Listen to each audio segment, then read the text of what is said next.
Hello दोस्तों, मेरा नाम है छैल और स्वागत करता हूं आपका मेरे यूट्यूब चैनल पे टेक्निकल स्टडी विद छैल। तो लास्ट लेक्चर में हमने स्टडी फ्लो एनर्जी इक्वेशंस की एप्लीकेशंस खत्म कर दी थी। क्या क्या थी? नोजल एंड डिफ्यूजर, उसके बाद क्या पढ़ा था? टरबाइन पढ़ा था, कंप्रेसर पढ़ा था और थ्रॉटलिंग डिवाइसेस पढ़ा था। तो आज स्टार्ट करने वाले हैं अनस्टडी फ्लो। बहुत ज़्यादा इंपॉर्टेंट है आपके गेट और ईएसई के लिए, तो ध्यान से देखेंगे कि क्या क्या पढ़ने वाले हैं किसमें, अनस्टडी फ्लो में। अनस्टडी फ्लो देखो, पहले तो बात की थी किसकी? स्टडी फ्लो की, जो क्या था, जो टाइम के साथ वेरी नहीं कर रहा था, पोजीशन के साथ प्रॉपर्टी चेंज हो रही थी लेकिन टाइम के साथ चेंज नहीं हो रही थी। लेकिन अनस्टडी फ्लो में ऐसा नहीं है। इसमें क्या होगा? इसमें प्रॉपर्टी चेंज होंगी किसके साथ? टाइम के साथ। तो बात करेंगे किसमें? विद इन कंट्रोल वॉल्यूम में बात करेंगे। किसमें बात करेंगे? With in control volume, with in control volume. Control volume के अंदर अंदर की हम बात करेंगे, बाहर क्या हो रहा है उसकी बात करेंगे बाद में। ठीक है, इसके बाद मैंने क्या बोला? टाइम पे डिपेंड कर रहा है, मतलब ट्रांजिएंट फिनोमिना है। कौन सा फिनोमिना? ट्रांजिएंट, टाइम के साथ चेंज हो रहा है। इसके अगर मैं एग्जाम्पल की बात करूं कि सर कहां कहां पे अनस्टडी फ्लो हो सकता है, कुछ एग्जाम्पल देखते हैं। जैसे कि कोई भी तुम्हारा फ्लूइड फ्लो हो रहा है किसी भी पाइप में, ठीक है, और मैं क्या करना चाहता हूं, एक रिजिड कंटेनर है मेरे पास और उसको क्या करना चाहता हूं? चार्ज करना चाहता हूं। Charging of a rigid container by a supply line. Charging of a rigid container from a supply line। मतलब मेरे पास क्या है? मेरे पास एक रिजिड कंटेनर है। रिजिड का मतलब वॉल्यूम तो क्या है? फिक्स है, वॉल्यूम चेंज नहीं होगा, यानी कि वॉल्यूम क्या है? कांस्टेंट है। ठीक है, और ये है क्या? इंसुलेटेड, एनर्जी एक्सचेंज नहीं हो रहा है। और यहां पे एक लग रही है क्या? सप्लाई लाइन, जिसमें से हो रहा है फ्लूइड फ्लो। मैं चाहता हूं इसको चार्ज करना, मतलब मैं चाहता हूं कि यहां से फ्लूइड चला जाए इसके अंदर। और इनिशियली ये क्या था? कंटेनर खाली था और यहां पे क्या चला गया? फ्लो अंदर चला गया। मतलब मैं कर रहा हूं चार्ज किसको? रिजिड कंटेनर को। किससे? By supply line. तो ये किसका एक एग्जांपल हो गया? अनस्टडी फ्लो का एक एग्जांपल हो गया। इसके बाद बात करेंगे discharging of fluid from a pressurised vessel. मेरे पास एक प्रेशराइज्ड वेसल है,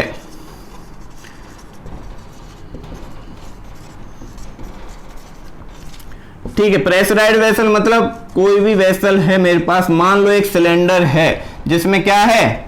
एक गैस भरी हुई है किसी भी प्रेशर पे, ठीक है। और इस गैस को मैं क्या कर रहा हूं? डिस्चार्ज कर रहा हूं यहां से एकदम एटमॉस्फेयर पे कर रहा हूं, या फिर यहां पे कुछ भी मैंने मान लो एक वैल्यूम लगाया, तो मैं यहां से क्या कर रहा हूं? डिस्चार्ज कर रहा हूं। तो ये किसका एक एग्जांपल हो गया? अनस्टडी फ्लो का एक एग्जांपल हो गया, क्योंकि यहां की प्रॉपर्टीज क्या है? टाइम के साथ चेंज हो रही है। ठीक है, तो ये आपके एग्जाम्पल हो गए अनस्टडी फ्लो के कि कहां पे अप्लाई करना है, कैसा क्वेश्चन आएगा। इन्हीं दो तरह के क्वेश्चंस में हमको घुमाएगा। ठीक है, इसके बाद बात करेंगे इसकी अनस्टडी फ्लो के एक एग्जाम्पल की। समझते हैं इसको प्रैक्टिकली एग्जाम्पल से। मेरे पास क्या है? एक कंटेनर है, जहां पे मेरे को प्रॉपर्टीज पता है इनलेट और आउटलेट पे। यहां पे कुछ मास है, इनलेट, एक एंथैल्पी है, इंटरनल एनर्जी है, और यहां की वेलोसिटी मुझे पता है। सिमिलरली यहां की प्रॉपर्टीज भी मुझे पता है, ठीक है। और एलिवेशन की बात करें तो यहां देखो, 1 का एलिवेशन क्या होगा? डेटम लाइन से Z1, और 2 का एलिवेशन क्या होगा? Z2। Steady flow energy equation हम पढ़ चुके हैं। बात कर रहे हैं किसकी? अनस्टडी फ्लो की। तो पहले तो बात करते हैं कि देखो, जब ओपन सिस्टम एनालिसिस स्टार्ट हुआ था तो सबसे पहले क्या किया था? एनर्जी बैलेंस और मास बैलेंस किया था। तो यहां पे सबसे पहले लगाएंगे मास बैलेंस, और उसके बाद क्या बात करेंगे? एनर्जी बैलेंस की। तो मास बैलेंस क्या होता था? मास बैलेंस देखो एक तो मास होगा इस कंटेनर में जो भी गैस है या फ्लूइड है उसका कुछ मास होगा, उसे मैंने बोल दिया क्या है m1 है। और एक मास कौन सा है जो यहां से एंटर कर रहा है और यहां से एग्जिट कर रहा है। तो mass accumulation within the control volume किसके बराबर होगा, मास चेंज के बराबर होगा। ठीक है, तो मैं rate of change of mass अगर लिखूंगा तो क्या लिखूंगा, dm1 डिवाइड बाई dt। और m1 क्या है, इनिशियल मास है किसका, विद इन कंट्रोल वॉल्यूम का, mass with in control volume. Control volume का जो इनिशियल मास था उसे क्या बोला, dm1 बोला। तो ये rate of change of mass है, ये एक्यूमुलेशन ऑफ मास है जो किसके बराबर है, चेंज ऑफ मास के इनलेट एंड आउटलेट के बराबर है। तो क्या मैं बोल सकता हूं mi माइनस me। क्या हम इसको लिख सकते हैं, जी हाँ बिल्कुल हम ऐसा लिख सकते हैं। लेकिन ये क्या है, चेंज है, रेट है, तो इसमें क्या लगाऊंगा, मैं डॉट लगाऊंगा। सिमिलरली बात करें किसकी, एनर्जी बैलेंस की, तो एनर्जी बैलेंस में क्या होगा, एनर्जी बैलेंस भाई जो कंट्रोल वॉल्यूम की एनर्जी थी, जो सिस्टम की खुद की एनर्जी थी, एक्यूमुलेशन था एनर्जी का, वो किसके बराबर होगा, चेंज के बराबर होगा ना एनर्जी के। तो क्या है, dE1 डिवाइड बाई dt किसके बराबर होगा, E1 माइनस E2। मान लिया यहाँ की एनर्जी क्या है, E1 है और यहाँ की एनर्जी क्या है, E2 है। ठीक है, तो ये एनर्जी हमने किससे लिखी थी, स्टडी फ्लो एनर्जी इक्वेशन में लिखी थी, जो कि क्या थी, तो लिख लेते हैं भाई क्या थी, mi इनलेट की बात कर रहे हैं, hi plus C I square divide by 2 plus G Z I plus Q is equal to M E H E plus C E square divide by 2 plus G Z E. या inlet और exit को मैं 1 और 2 से भी लिख सकता हूं यहां पे। तो यहां पे वर्क डन क्या था, कंट्रोल वॉल्यूम का था। ये क्या कर दिया, माइनस, बराबर वाला जो इधर आएगा तो क्या हो जाएगा, माइनस हो जाएगा। और किसके बराबर है ये, dE1 अपॉन dt के बराबर है। ठीक है, इसके बाद हम क्या देखने वाले हैं, देखो अगर मैं यहां पे काइनेटिक एनर्जी और पोटेंशियल एनर्जी को जीरो ले लूं, मैं ये नहीं कह रहा हूं कि काइनेटिक एनर्जी और पोटेंशियल एनर्जी जीरो है, मैं अज्यूम कर रहा हूं कि मैं क्या कर रहा हूं, मान के चल रहा हूं कि काइनेटिक एनर्जी और पोटेंशियल एनर्जी क्या है, जीरो है। अगर सर काइनेटिक एनर्जी और पोटेंशियल एनर्जी जीरो हो गई तो देखो ये टर्म और ये टर्म तो चला जाएगा दोनों में से। ठीक है, और काइनेटिक एनर्जी टोटल एनर्जी है क्या, E1। मैंने क्या बताया था, जो टोटल एनर्जी है वो किस किस का समेशन है, इंटरनल एनर्जी, काइनेटिक एनर्जी और potential energy. Kinetic energy potential energy को हमने क्या किया, हटा दिया, मान लिया क्या जीरो, बचा क्या, इंटरनल एनर्जी। तो क्या मैं कह सकता हूं कि सर जो टोटल एनर्जी है वही क्या है, इंटरनल एनर्जी के बराबर है। तो क्या मैं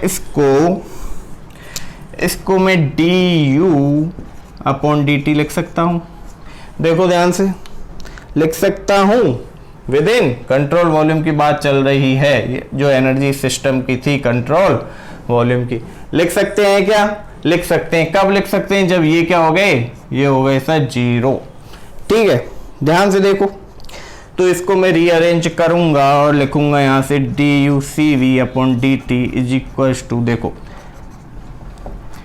MIHI plus Q minus MEHE। ये भी क्या हो गया, ये भी तो माइनस हो गया था, इधर ले आए थे जब, माइनस W कंट्रोल वॉल्यूम। क्या था, आसान था। इसको भाई ध्यान रख लेना अच्छे से, कहीं भी कभी भी पूछ लिया जाएगा, बहुत ज़्यादा इम्पोर्टेंट है। जब काइनेटिक एनर्जी और पोटेंशियल एनर्जी को ओपन सिस्टम के लिए, अनस्टडी फ्लो के लिए जीरो कर दिया गया, तो उसके बाद जो एक्सप्रेशन आया वो क्या है, वो यही एक्सप्रेशन है। इसके बाद हम बात करने वाले हैं इसके एग्जाम्पल्स की, जो मैंने अभी क्या बताया था, चार्जिंग ऑफ टैंक की बात की थी। किसकी बात की थी, चार्जिंग ऑफ टैंक की। कैसे चार्ज करते थे टैंक को, किसी भी फ्लो लाइन से चार्ज करते थे। जब एक रिजिड कंटेनर होता था उसमें फ्लो लाइन से क्या कर देते थे, सप्लाई कर देते थे।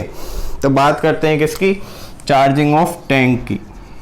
Charging of tank. एक टैंक को मुझे करना है चार्ज, किससे? एक सप्लाई लाइन से।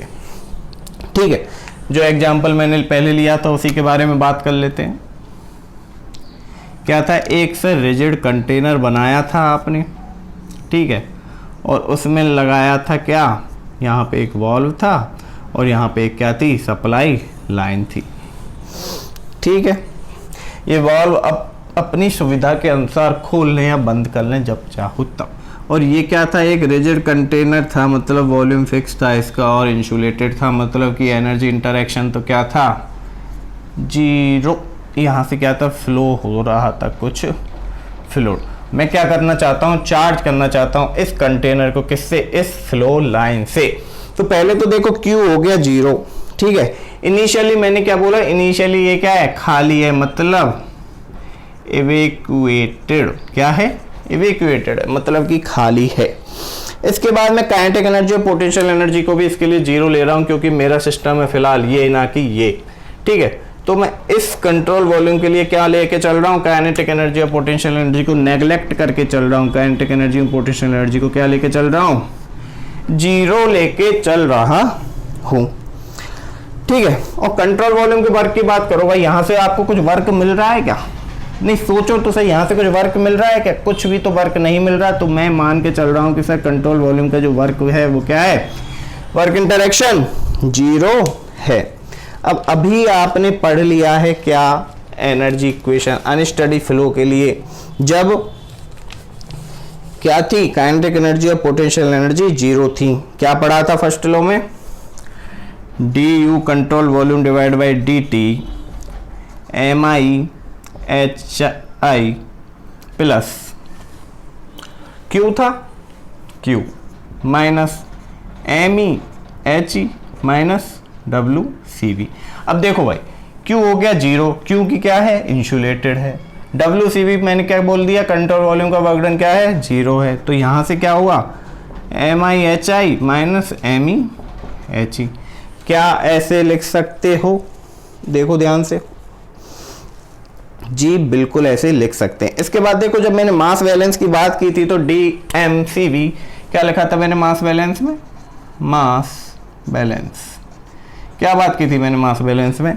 कि सर DMCV जो लिखा था डिवाइड बाई DT, वो इनपुट माइनस आउटपुट के बराबर आपने बात की थी। लिखा था ये, बिल्कुल यही लिखा था। अब देखो एक चीज देखना, सर आप यहाँ पे इनपुट और आउटपुट मास की बात कर रहे हो, लेकिन यहाँ पे इनपुट तो मुझे समझ आ गया कि MI तो कुछ ना कुछ होगा, क्योंकि फ्लो लाइन से मास आ रहा है, लेकिन इससे बाहर तो कुछ जा ही नहीं रहा। ये तो क्या है? रिजिड कंटेनर है। इनलेट तो यहाँ पे है, लेकिन आउटलेट तो कुछ है ही नहीं। बिल्कुल सही बात है, आउटलेट बिल्कुल नहीं है। तो एग्जिट की जो मैं बात कर रहा हूँ, तो ये क्या है? 0 हो गया। एग्जिट मास क्या हो गया? 0 हो गया। क्या बच गया? DMCV कंट्रोल वॉल्यूम का जो rate of change of mass है वो क्या है? MI के ही तो बराबर है। ठीक है, तो अगर मैं यहाँ से बात करूँ कि MI तो हो गया 0, तो यहाँ से DUCV डिवाइड बाई DT किसके बराबर आ गया? MIHI के बराबर आ गया। देखो भाई ध्यान से, आ गया बराबर। ठीक है, अब देखो इसको मैं क्या लिख सकता हूं? ध्यान से देखना। इसको तो मैंने सर यहाँ पे कर दिया 0। अब जो ये है, ये तो इसके बराबर है, DMCV अपॉन DT के बराबर है, और क्या है? HI। अब देखो ये है एक फ्लो लाइन। अब ये फ्लो लाइन कहाँ से स्टार्ट हो रही है, कहाँ पे ख़त्म हो रही है, मुझे नहीं पता। ये बहुत बड़ी लाइन है, बहुत ही बड़ा सोर्स है किसका? जहाँ से ये फ्लूइड आ रहा है उसका बहुत बड़ा सोर्स है। कहाँ से आ रहा है मुझे नहीं पता। मान लिया बहुत बड़ा सोर्स है, तो मैं जो ये इसकी एंथैल्पी होगी मान लूँगा ये क्या है? कांस्टेंट है, क्योंकि मुझे नहीं पता। क्या नहीं पता? इसका सोर्स नहीं पता कि ये कितना बड़ा है। मैंने मान लिया इसको बहुत बड़ा है, इसलिए इसको क्या मान लिया मैंने? कांस्टेंट मान लिया। इसको मान लिया तुमने कांस्टेंट। तो फिर अब आगे क्या करोगे? आगे कुछ नहीं करना है, बस इसको क्या करना है? इंटीग्रेट कर देना है, क्योंकि मैं पूरे सिस्टम की इंटरनल एनर्जी के बारे में बात करना चाहता हूं। तो इंटीग्रेट करने के लिए क्या करोगे भाई? देखो internal energy for control volume dt को पहुंचाया इधर, और इसको मैंने क्या माना था अभी, कांस्टेंट माना था, ठीक है। तो इसको मैं क्या लिख सकता हूँ, dmCV/dt, और एक dt ये यहाँ से गया तो ये हो गया dt।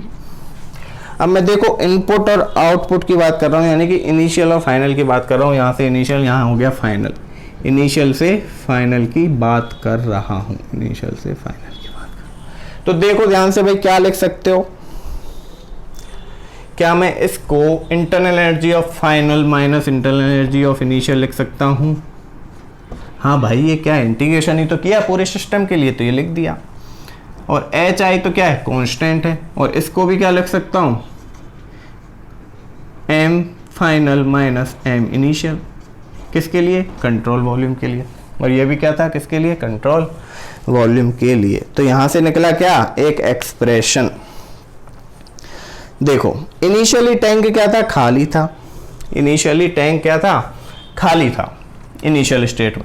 इनिशियल और फाइनल की बात कर रहा हूं मैं, यहाँ इनपुट और आउटपुट की बात नहीं कर रहा, ध्यान रखना। टैंक कंट्रोल वॉल्यूम है, तो मैं बात कर रहा हूं किसकी, इनिशियल और फाइनल की। तो इनिशियली तो टैंक था खाली, मतलब कि इसकी सिस्टम की इंटरनल एनर्जी तो थी इनिशियल, वो तो जीरो है, क्योंकि यहाँ तो कुछ है ही नहीं, खाली है। तो भाई इनिशियली तो ये हो गया जीरो, ठीक है। और इनिशियली मास भी तो कुछ था ही नहीं, ये भी हो गया जीरो। भाई यहाँ पे ये आई जो लिख रहा है इनपुट और एग्जिट है, ये ध्यान रखना। और ये क्या है, इनिशियल और फाइनल, इसका कंफ्यूज नहीं होना है, कर दिया। तो इसको मैं क्या लिख सकता हूँ, इंटरनल एनर्जी है फाइनल सिस्टम की, वो क्या हो गया, H I of mass of final for control volume. लिख दिया, लिख दिया, कोई दिक्कत किसी तरह की नहीं होनी चाहिए, ठीक है। अब देखो इधर लिख रहा हूं यहां से, ठीक है। अब इंटरनल एनर्जी क्या होती है, mCV/dt होती है या नहीं, बिल्कुल होती है। क्या होती है, mCV/dt। और इंटरनल एनर्जी क्या होती, एंथैल्पी क्या होती है, mCP/dt, ठीक है।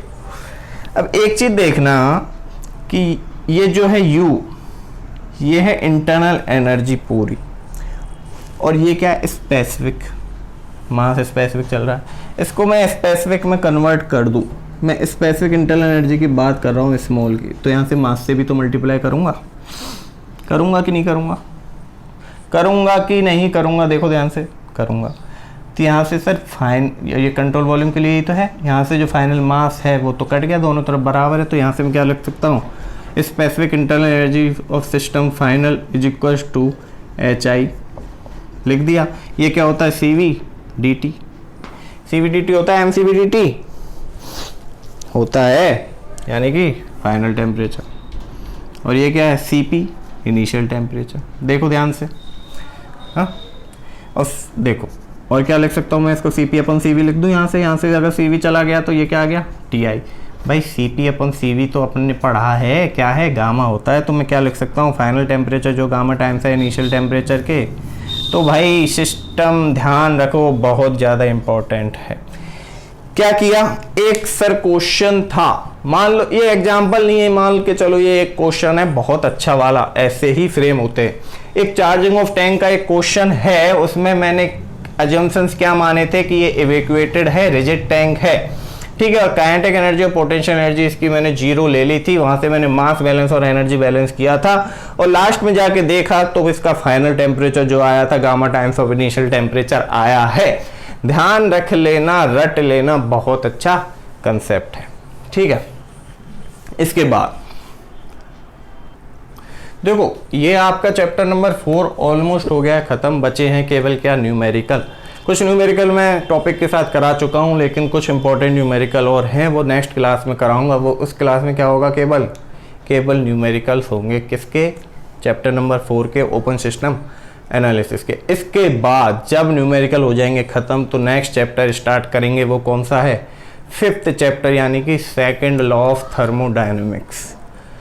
सबसे अच्छा चैप्टर है, बहुत कंसेप्चुअल है, बहुत अच्छी चीज़ें सीखने को मिलने वाली हैं, और मोस्टली पार्ट जो थर्मोडायनेमिक्स का है जो आता है एग्जाम्स में, वो कहाँ से आता है, सेकंड लॉ से आता है। सेकंड लॉ में क्या पढ़ने वाले हैं, एंट्रोपी पढ़ने वाले हैं, क्या क्या लॉ हैं, कौन कौन सी एप्लीकेशंस हैं सेकंड लॉ की, सब कुछ बात करेंगे, डिटेल में बात करेंगे, एक एक कंसेप्ट की बात करेंगे, कुछ नहीं छोड़ेंगे। फोड़ना है क्या? गेट और ESC।